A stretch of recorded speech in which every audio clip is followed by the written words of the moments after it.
let me talk about one specifically, and this idea that regulatory antitrust as an alternative regime would not be subject to the same sort of criticisms and costs, arguably, that the consumer welfare standard has. And so something that Commissioner Wilson mentioned is the political aspect of it. And, I'm not going to sit here and say there's no political influence at all under the current consumer welfare standard, but there are a number of mechanisms, including decisions by judges, that give some insulation to that concern. Certainly agencies have political appointments, but there's also checks and balances within those agencies and institutional learning and memory that I think prevents that. I was at the agency for 18 years and not once did I make a decision based on politics. And I don't know anyone else on staff who would ever have made that decision. And so I can, at least from my experience, it's been a tremendous respect for the agencies and what they do.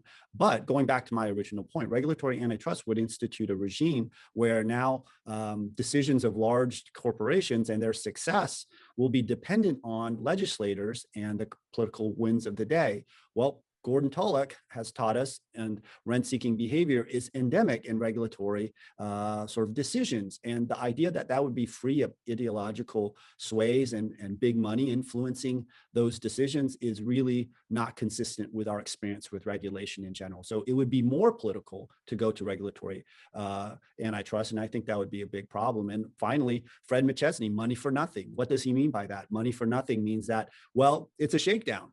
If you don't want us to do something, and we're going to do something pretty severe, then you're going to have to donate to support our cause, do various things. So it's really not only a carrot, but a stick in regulation. And I would actually be more concerned for consumers under that regulatory regime because of those problems. So I'll just finish by emphasizing the point I made earlier about jobs to be done with this framework from Clay Christensen, which I think can be really useful for the antitrust context, which is, again, like it's saying from a bottom-up approach, focus on consumers have needs, they have wants, they have desires, and they go to the market and say, how can I solve this with a variety of products or with different solutions for different companies?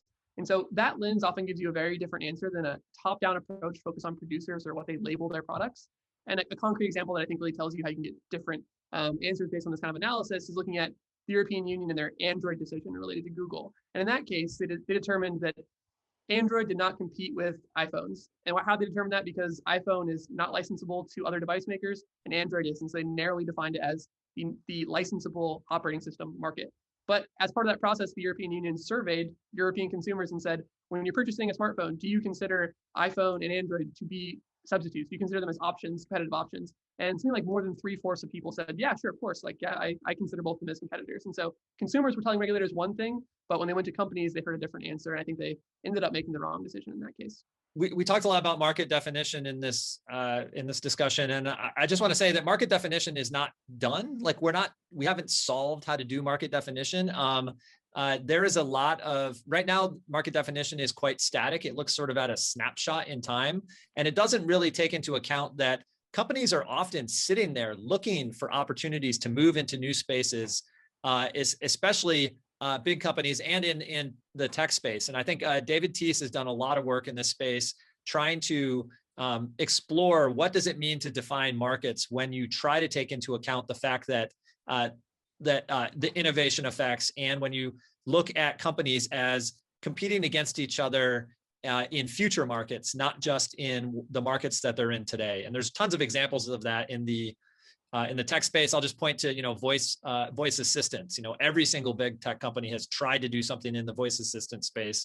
Alexa, Siri, don't remember what the Microsoft one is called, but they've all tried it. And in the Clubhouse space, we're seeing that right now, right? So lots of people trying to do basically radio shows over the internet style things. And I couldn't not hint at an answer for the last question that's in the chat, which is, do we want to put the antitrust laws into the consumer welfare standard into law? I have concerns about that. I am a big fan of common law because it is an emergent approach. It deals with concrete problems as they come up, and it solves a lot of what Frederick Hayek would call the knowledge problem, where regulators have to sort of predict the future in order to write things. The consumer welfare standard, as we define it now, is not probably what the consumer welfare standard will look like in 20 years, and that's good. Things should evolve as we encounter new situations.